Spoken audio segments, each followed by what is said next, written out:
I met Bill at a nursing home. I was going down one hallway, and I literally ran into him.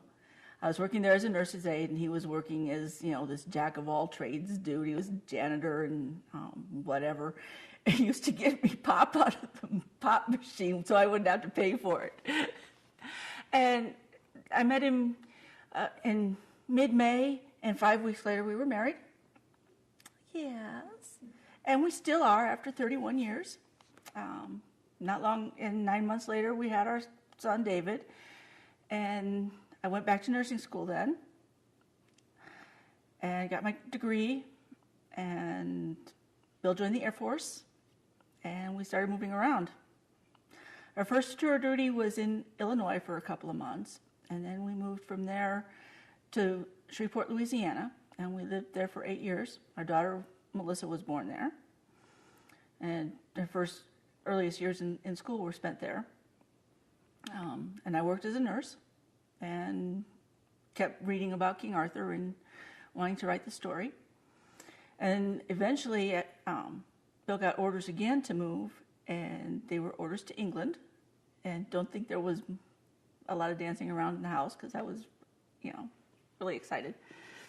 So we moved to England. Of course, Bill had to go first.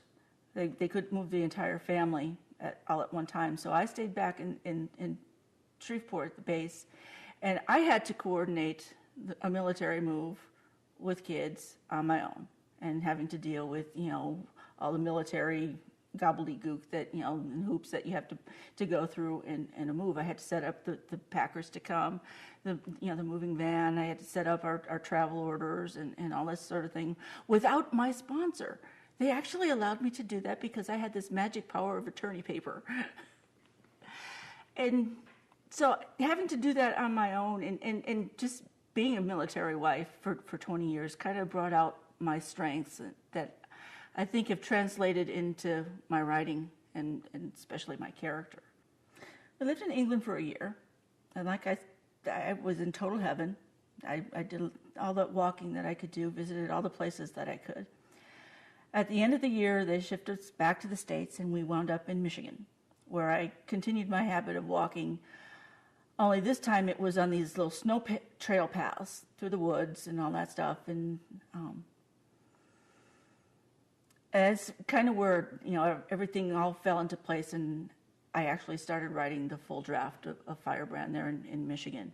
And it took 3 years to do it, and a move in the middle of it. Sent out the first query letters not long after I finished the manuscript, because I'd been working on the manuscript and refining it as I went along. So I didn't have a rough draft after that point. Sent out the first query letter, and a few days later got the first rejection letter, the first of many. It took 7 years of querying and agenting, or querying agents and editors, and accumulating over 200 rejections. And I felt like quitting very many times over the course of those 7 years.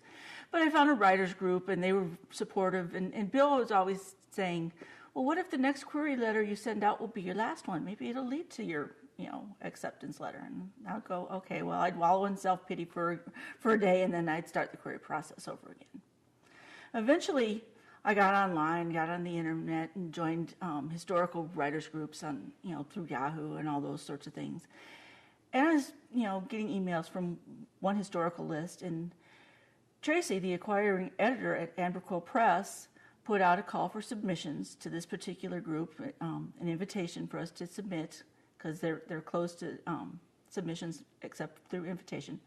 So he invited the writers on this historical writers list to submit manuscripts to Amberquill Press if we were interested. Well, yeah, I was interested.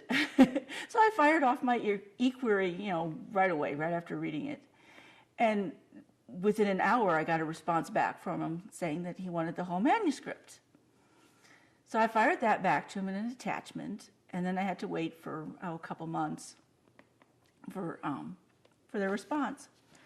So one evening in I think it was early November, I got home from work, and I fired up the computer, turned on the email, and saw a familiar email address in my mailbox, and I was afraid to open it because it was from Tracy, and it was from Amberquill Press. And I was just so afraid that it was going to be another devastating rejection. So I had Bill come in and open the email and read it while I was looking away because I couldn't even look at the screen. And he kind of gently nudged my shoulder and said, "Oh, honey, I think you really want to see this one." So I turned to the computer screen, and there it was, an acceptance from him with an attachment for my contracts. I printed off the contracts, read them, signed them. We had champagne that night, mailed them off, and it was going to be published. Finally, somebody liked Lynn. Somebody finally got her. And then I had to wait nearly another year to finally see it in publication.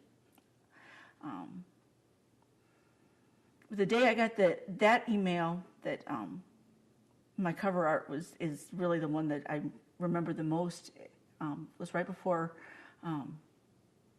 it was scheduled to be released, and my granddaughter was spending time with us at the time, and she was sitting on my lap, and I opened up my email, and there was that attachment, and I opened it, and there was my cover art on the screen, and Tori was in my lap, and I kind of cried, and she looked up at me, and I said, "Nani rocks." And she kind of took off with that little phrase and kept saying it over and over again the rest of the Nani rocks.